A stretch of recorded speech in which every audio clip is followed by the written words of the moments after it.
As prices continue to rise, your money is not going to go as far as it once did, of course. Joe Moeller gives us a look at what you can now get for the average price of a home in the Valley. The housing market here in Las Vegas continues to boom, but what you can get today versus 5 or 10 years ago looks a lot different. It's a market that it is continuing to escalate. As temperatures rise in Las Vegas this summer, so do the housing prices.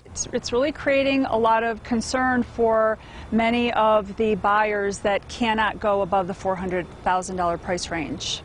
Trish Nash is a real estate broker. In June, the average price was $395,000 for a home in the Valley.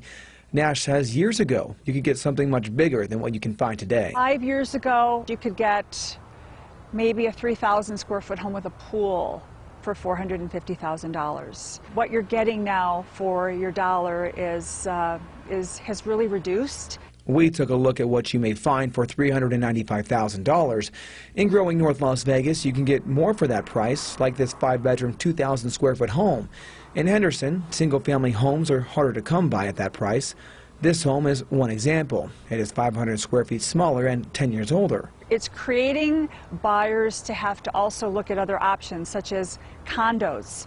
Condos and townhomes are also selling for much more. Near St. Rose Parkway, an up-and-coming area of West Henderson, new townhomes are now selling for almost $400,000. Nash says the demand is high, especially from out-of-state buyers. We jumped on one of the waiting lists with one of the builders, and we did not get our first choice of model because the wait list was just too long. Barr and his fiancée are moving to Las Vegas from Los Angeles. They are building a home. He says the market was more hectic than they thought, but still makes more sense than L.A. The process, 5 years ago would have, I think, been totally different. I'm definitely sure it was a lot cheaper than it is now. Many want to know when these prices will drop. Nash doesn't expect that to happen anytime soon. She says she expects prices to continue to go up for some time, but eventually level off. Reporting in Las Vegas, Joe Moeller, 8 News Now. Rent prices on the rise as well. According to Rent Cafe, the average price of a one-bedroom in Las Vegas just shy of $1,200, up 9% from 1 year ago.